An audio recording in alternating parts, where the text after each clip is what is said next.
इतने सारे भिक्षु द्वार पर। प्रणाम महादेवी, आप यहाँ इस दशा में? पुत्र आनंद, भिक्षु बनने का अधिकार केवल पुरुष का तो नहीं, और मुझे इतना तो ज्ञात है कि मुक्ति के मार्ग पर बुद्ध किसी के साथ भेदभाव नहीं करेंगे। शांति पाने का अधिकार सबको है। बुद्ध ने स्वयं कहा है, धनी निर्धन, छूत अछूत सब संग में आ सकते हैं। आशा है स्त्रियों के साथ भेद ना होगा। आप सब आए कैसे? हम सभी कपिलवस्तु से पद यात्रा कर आए हैं। 15 दिन हम रास्ते पर सोए, गांव से भिक्षा मांग खाया, बहुत आशा लिए आए हैं कि हमें निराशा ना मिले। आपने इतने कष्ट उठाए, सुन के पीड़ा हुई, परंतु आप तो जानती हैं कि बुद्ध संग में स्त्रियों को नहीं लेंगे। क्षमा, पर आपको लौटना होगा। हम बहुत दूर से आए हैं, अब लौटेंगे नहीं। और हमने ये सिद्ध कर दिया कि हम भी भिक्षु की भांति सब त्याग सकते हैं। हम पर कृपा करो, बुद्ध के पास हमारा निवेदन ले जाओ। हमें हमारे दुख से निवारण केवल इसलिए ना मिलेगा क्योंकि हम स्त्री हैं। हमें भी अधिकार है निर्वाण पाने का। बुद्ध से हमारे लिए विनती करो, हमारे दुख का व्याख्यान करो। जिस बुद्ध के हृदय में सारे संसार के लिए इतनी करुणा है, वो हम पर भी करुणा अवश्य बरसाएंगे। आप यहाँ विश्राम कीजिए, मैं तुरंत बुद्ध के पास जा आपका निवेदन उन्हें देता हूँ। मैं वचन देता हूँ कि जो बन पड़ेगा करूंगा।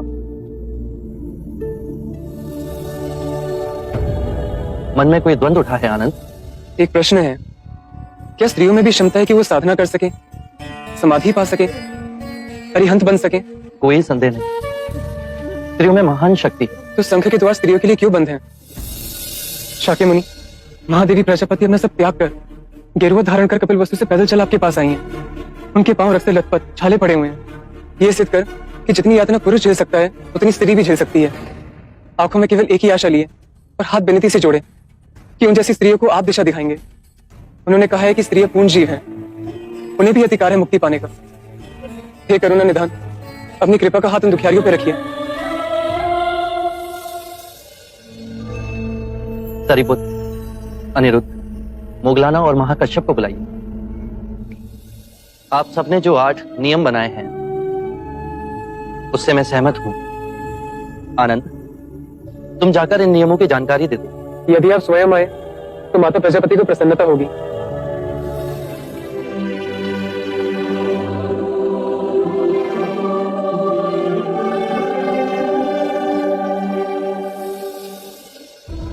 मैंने और मेरे संघ के विचारशील भिक्षुओं ने आपकी विनती स्वीकार कर 8 नियम बनाए। यदि आप सभी को ये नियम मान्य हो तो आज ही आपको दीक्षा दे भिक्षुनी बनाया। ये नियम आपको आनंद समझाएंगे। कृपया कर ध्यान से सुनिए। 1, भिक्षुणी सदैव दूसरी भिक्षुणी को सम्मान देगी, चाहे वो आयु में उनसे बड़ी हो या उनसे साधना में अधिक वर्ष लगाए हों। 2, 3 माह के एकांतवास में भिक्षुणी का समुदाय भिक्षु के समुदाय के निकट रहेगा, जिससे वो भिक्षु से आध्यात्मिक ज्ञान और अध्ययन में सहायता ले सके। 3, माह में 2 बार भिक्षुणी समुदाय किसी प्रतिनिधि के द्वारा भिक्षु को आमंत्रित करेंगी, जो कि तय करे कि उपासना उपवास का दिन कौन सा हो। 4, वर्षा ऋतु के एकांतवास पश्चात भिक्षुणियां पावन के लिए आएंगी। ये दिवस बोधिसत्व का पावन दिन 11वें माह की पूर्णमासी को मनाया जाएगा।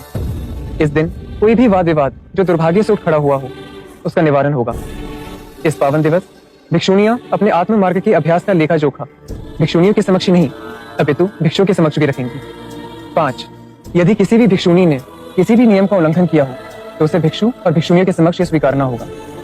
6, आत्मिक अभ्यास के पश्चात नवदीक्षित को पूर्ण भिक्षुणी बनने के वचन भिक्षु और भिक्षुणियों के समक्ष लेने होंगे। 7, भिक्षुणी किसी भी भिक्षु की आलोचना और निंदा नहीं करेगी। 8, भिक्षुणी किसी भी नए भिक्षु को धर्म का ज्ञान नहीं देगी। क्या आप सभी को ये नियम मान्य है?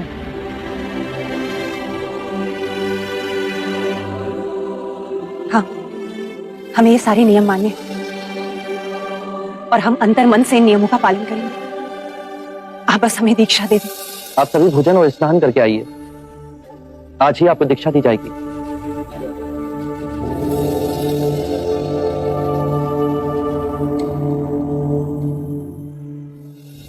आप सब चिंता न करें।